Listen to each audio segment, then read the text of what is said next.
우리 국정원을 취재해 보니까 우리 정보기관에서는 이건 국가 보위성하고 북한의 외무성이 직접 김정남 암살을 주도했다라는 표현을 썼거든요. 근데 제가 지금까지 알기로는 외무성 형들 3명 앉아 계시지만 외무성에서는 누구 죽이고 암살하고 공작하는 부서가 아니거든요. 돈을 벌면 벌지. 그래서 아니 외무성에서 이렇게 암살 지시가 내려오기도 하나. 저는 이게 아직도 굉장히 그때 굉장히 놀랬던 기억이 있어요. 제가 그거 사진을 보면서 보니까 그때 당시 북한 외무성 사국에 있던 이지은이가 있는 거예요. 그래서 깜짝 놀랐죠. 그래서 내가 1914년도 1월 달에 베트남 대사관으로 갔거든요. 근데 그에 가니까 제일 먼저 그 참사님이나 대사님들이 이야기하는 게 이지은이가 잡혀갔으니까 조심하라는 거예요. 그래서 아니 왜 잡혀갔어요? 그러니까 베트남어 잘하니까 1호 통역 후임으로 등록이 돼 있었거든요. 근데 대사가 대표단 나가서 통역 좀 하라 그러면 잘 안 하고 자기 마음대로 움직이고 머리서 한국 드라마를 보다가 이거에 노출이 돼서 갔다 그 정도 되게 되면 베트남에 못 나오거든요. 근데 대표단으로 또 나온 거예요. 나갔다 없어진 거예요. 근데 이상한 건 그 대표단에 들어오게 되면 일반적으로 북한 대사관에 찾아와가지고 도착보고를 해야 되거든요. 도착보고 자체가 없는 거예요. 이지은이는. 그다음에 후에 그 사진을 보고 지금 조심스럽게 한번 생각해 보게 되면 아이 때부터 거기 베트남 학교를 다녔고 아버지가 대사를 했으니까 베트남에 지인이 많아요. 그러니까 체계적으로 준비하면서 야를 북한으로 소환해서 준비시키기 위한 기간을 뭐 잡아갔다 이런 식으로 만들어냈다고 생각을 하거든요. 그다음에 나와서 이제 이지은이가 옛날에 알고 있었거나 이런 지인들을 통해서 사람을 흡수해서 같이 김정남 살인 사건에 가담하지 않았나. 제 개인적으로 그렇게 지금 추론을 하고 있습니다. 그 베트남어 유창했던 이지연이는 그 당시에 그 공작에서 꼭 필요했던 인물입니다. 왜냐하면 그 베트남 여성 도안 흐엉티를 유창한 베트남어로 속여서 이게 뭐 깜짝 TV쇼 같은 거 하는 거다. 그러니까 너가 가서 폰에 묻혀가지고 저기 있는 저 남자 얼굴에 이걸 확 바르고 하면 그 사람이 놀래키면 우리가 카메라로 찍겠다. 뭐 이런 식으로 연출을 해가지고 두 개의 이제 VX 화학제를 결합시켜가지고 독사를 시킨 그건데 결국은 이제 베트남 현재 외교 아카데미까지 나온 아주 엘리트 청년이었지 않습니까? 그 청년을 이런 말도 안 되는 이제 독살 공작에 써먹은 거죠. 아니 이 참사님은 가장 최근에 김정은을 보고 또 수행을 하셨잖아요. 혹시 김정은의 좀 이런 좀 잔혹한 면을 좀 보인 적이 있나요? 김정은이 이제 잔혹한 면은 이제 여러 기회들이 많이 발휘가 되는데 제가 딱 김정은을 이제 보좌할 때 정말 잔혹함을 한번 봤어요. 디아스카네를 이제 왔고 이제 아까 말씀하신 대로 이제 김정은이가 이설주랑 같이 이제 맞이를 했고 그때 이제 학철이라는 분이 있어요. 이 사람은 이제 전 페루 주재 북한 대사를 했거든요.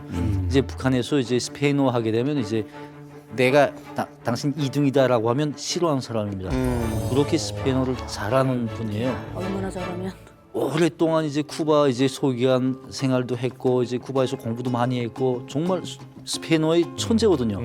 그러다 보니까 이 사람이 한 1개월 정도 이제 그 통역으로 이제 준비를 했어요. 준비를 하고 나갔는데 그 사진에서 보다시피 나이가 좀 많습니다. 그때 당시 거의 환갑 나이가 됐었는데 학철 대사가 지금 통역을 붙었어요. 그래서 뭐 거기서 통역은 제대로 했죠.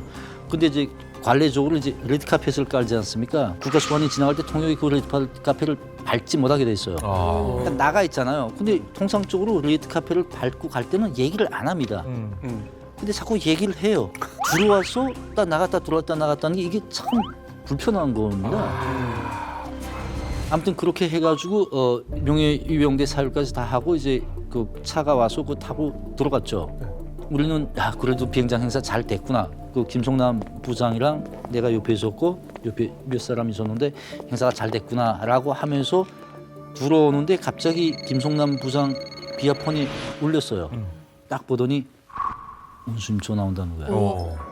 또 받았는데 화가 똑같이 나가지고 뭐 아예 내가 그때 불과 한 2m 정도 이제 떨어져 있었는데 아무래도 원수님 전화다라고 하니까 떨어지잖아요. 떨어졌는데 무슨 말을 하는지는 안 들리지만 그게 이제 소리가 들리는 거예요. 이제 그 정도로 화가 나서 얘기를 했죠. 김성남 부장이 아예 완벽하게 긴장이 돼가지고 예 하더니 그때 11월 달인데 엄청 추웠어요. 그 추운 장소에서 이제 그 말 두드면서 그 학철 대사가 땀이 막 이렇게 줄줄 흘러내려오더라고요.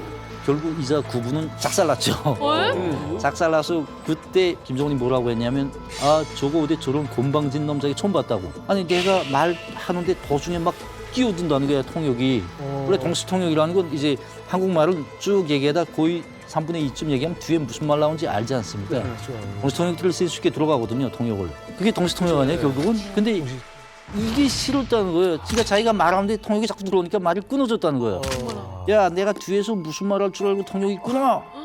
건방진 놈 말을 행동도 똑바로 못하고 이제 뭐 제대로 다 따라다니지도 못하고 그 따라다니지도 못한다는 게 레드카페 이게 제대로 들어왔다 나갔다 못한다. 그럼 말을 하지 말아야지. 기본적인 상식. 밟으면 안 된다. 그래가지고 그러니까 본인은 난 죽었구나라고 생각을 했겠죠. 난 그 광경을 옆에서 봤죠. 와 사람이 저렇게 죽는구나 했는데 안 죽었어요.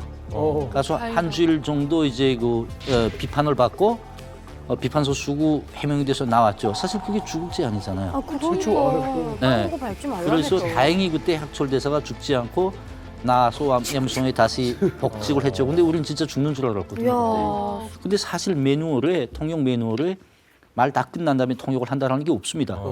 너무 길지. 국제부에 들어가서 1개월 동안 할 때 이제 공부도 하지만 이런 매뉴얼 학습도 다 시키거든요. 여기 없어요.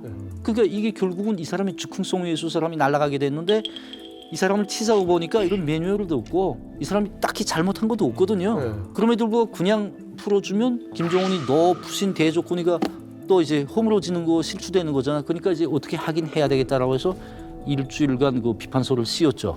이야. 그나마 산 거네요. 그나마 살았죠. 국가라는 건 어떤 시스템화에서 움직여야 되는데 그게 아니라 그 통치자 한 명의 어떤 즉흥성, 그날의 기분 이런 것들에 의해서 사람의 어떤 생사 여탈이 예? 왔다 갔다 하는 상황이 돼버리니까 이걸 과연 이제 국가라고 볼 수 있느냐 이제 그게 참 답답한 거죠.